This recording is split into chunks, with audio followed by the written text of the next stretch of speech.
and welcome to Anmaree's Workshop. My name is Anne-Marie, and I love to make things with joy. If you like to make things with joy or watch people make things with joy, you have found the right place. Please like, subscribe, and share. And thank you so much for coming back. Welcome to my hashtag Fridaysews video, where I kind of do a recap of what nonsense I've been getting up to this week. I'm a retiree, so I do have a somewhat free schedule, even though I'm a caregiver. So I'm at that time of the year where we've just come through the Sew Reversible Challenge, which was August. Just came through my favorite month, which is Dress a Girl. And now I'm in October. And I'm doing costumes because I love to make costumes. I do not have any Halloween parties to go to. I used to throw them when I lived in America, so there would always be an excuse to make something new and fun and outrageous. But that doesn't mean you shouldn't enjoy the making of something. So this month I have several costumes that I'm in love with making, simply because of the interest in how to create these things. Now, if you don't know by now, I am a fan of Bridgerton. Now, I like a romance novel as much as the next person, but if you pair it with costumes, violin music, I'm all in. I'm all in. So I love watching the costumes, and I love taking apart what people do in these ateliers to create beautiful garments. So I wanted to make a few Regency era outfits because I've got some beautiful fabrics that I want to work with it. So the very first thing I'm working on is a Regency dress. So it's like from the 1800s to 1820 or so, high empire waist dress with beautiful fabrics. Now, I have noticed what the Bridgerton formula is.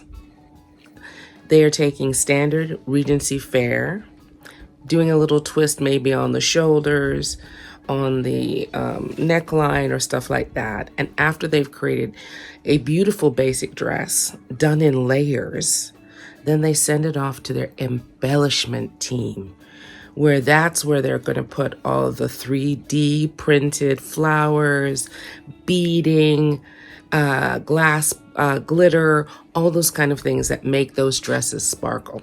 So I'm at the very basic start right now. I started with a Regency pattern. Let me show it to you. So my first costume, or my first gown, is this Regency dress, high-waisted, pleats around the back, a tulip sleeve, which was really nice to make. This is by Black Snail Pattern. This is an Etsy company. I do have quite a few big four patterns, but I wanted to start simple because I knew there was going to be a struggle for me with the embellishments. Now, some of the things that are interesting about this pattern is there's a lot of things called flat lining. So there's the fashion fabric, then there's the lining, then there's an additional fabric that you can choose, inexpensive or not, that you use to anchor the fashion fabric to in the bodice and in the sleeves. So that was very interesting for me. I'm working with a 3-dimensional sheer lace with those giant flowers that I love, and a copper colored fashion fabric underneath. So I want to show you where I've gotten so far, which has been delightful for me, but I also want to show you how you can go wrong. Remember, for me, this is a learning process on how to create these gowns. So the first mistake I made was when I was cutting out the PDF, I did not acknowledge there was a note right here. And there was a note in the directions to add 17 inches to the length of the back panels. Well, I didn't pay attention to that. So that resulted in me making my first mistake. So I had to go back, cut along the line of the pleated skirt that I had made, and add in lengths to give me the back. And I'll show you what that looks like right now. So that resulted in what you're seeing right here, which is a splicing on the back pieces of the gown. And I had to also use it in various directions, so therefore you don't get a continue, the sheen is affected by this mistake. I won't make this mistake again, but it was not the end of the project. So I was on Limited Fabrics. Remember, I found this copper fabric, I'll show you, at Pablo's in Montego Bay. This is the base color I was looking for. They only had it, not on a roll, three remnants. And I looked at them and I thought, I think I can get this gown out of these 3 large remnants. But I could only get one shot at it. I couldn't go back and say I wanted some more, because I wanted this hand. This is the same fabric that I used to make those Veronica Tucker dresses, and I wanted the satin to look like that and to move like that liquid feel. Okay, so my idea was to pair this copper color with this blue lace that gets progressively denser along the way and has these 3D embellishments at the bottom. That was my plan. So I love together, you get this beautiful, rich copper look. The dark blue takes a little bit of the sheen off the orange, and you get this beautiful effect. So let me show you that. So let me turn the dress right side out so you can see the effects. So you end up with this sheen, and I absolutely love it. I love how the color came out. I love how they pair together.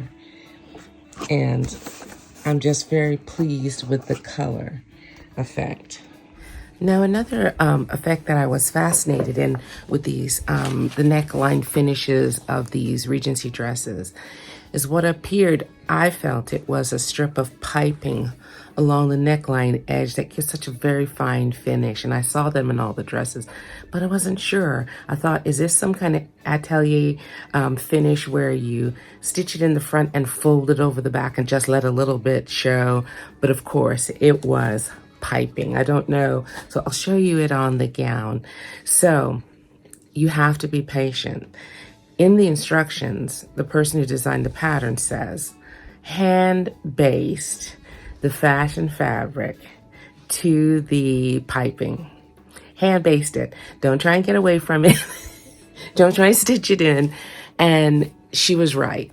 Like if you're a new sewer, adding this piping to the edge of the tulip sleeves as well as the neckline, it does require, you have to get very, very close to get that fine finish. If you do it with your machine without basting it so that you can get really close to where the piping is, you might have some uneven piping on your garment. So I think that's one of the things I'm grateful for of being a 50-year veteran of sewing rather than at the very beginning where I would want to do this in a hurry. And I was laughing with my daughter because I thought, in my 20s, I would have had a party to go to. I would have tried to start this Bridgerton gown maybe 3 days before the event, and I would have pushed and rushed just so that I could have something that I wanted to wear, and I wouldn't have been able to, and it wouldn't have come off the same. The piping would have been whacked, the fitting would have been whacked. I would have done all kinds of things, but you know, one of the great thing about sewing is it teaches you patience, and it helps you in your evolution as a person. So this is that edge I was talking about. I haven't stitched the lining in place, so it's not showing, but the evenness of it makes me really proud that I've evolved to this stage, because every time I see this on a Bridgerton gown, I think to myself, What is this? It's piping. Of course it is. So here is the tulip sleeve. Let me turn this around. It is gorgeous. It is a gorgeous sleeve. So that's the tulip sleeve. Now, I do believe, I haven't fastened the back yet because I'm not sure if I'm using, what kind of hooks I'm going to be using on it. But I love this effect. On the back, starting from this side, are pleats that end in a box pleat here. So I'm not sure yet. So this is not super tight yet. It will be, but I'm not sure how I'm finishing it off. But I do believe this big three-dimensional flower, I think it's too much here. I think I'm going to remove it and replace it with maybe a smaller or no three-dimensional flower. Maybe just take this one off. But this has been such a wonderful exploration. Okay, so that's why I wanted to share it with you.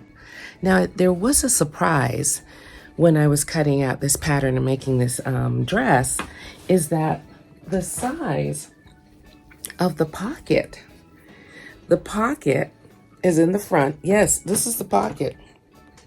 The pockets are in the front, in between the seams that connect the front to the back.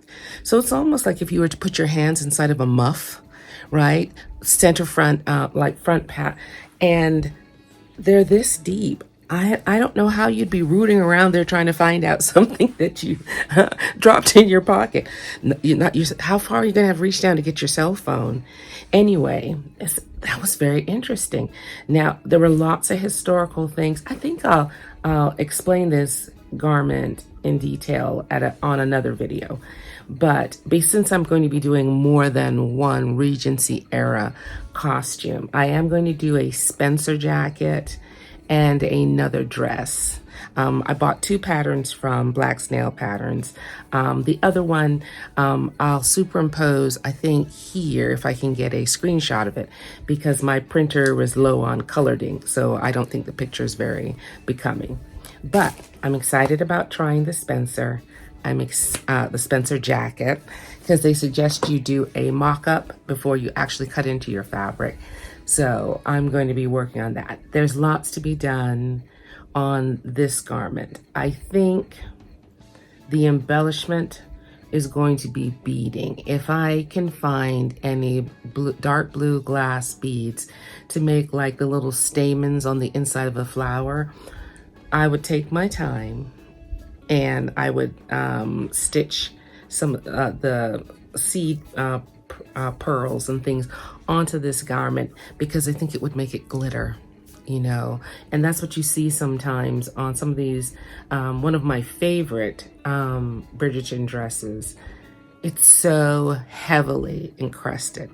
Also, something I discovered with this garment is I can understand what the corsets were about, because you need such support garment underneath, and this dress kind of lays on top.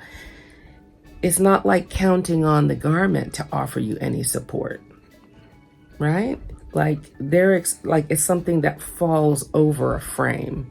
And I guess corsets in those days were the frame. I guess heavyweight girdles like in the 50s and the 60s, or even skims now might do the same, have the same effect. We'll see.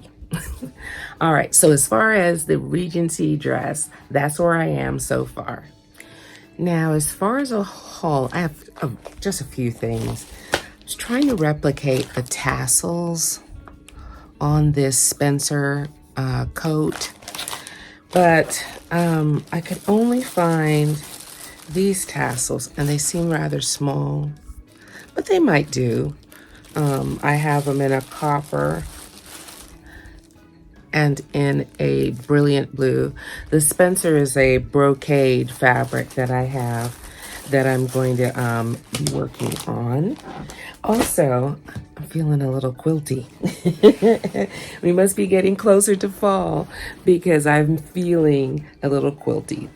These are leftover quilting Oh, I remember that quilt. Oh, I made two of them. One was sent to auction for suburban Sugarland women for college scholarships. And one went to, I don't know where the other one went to.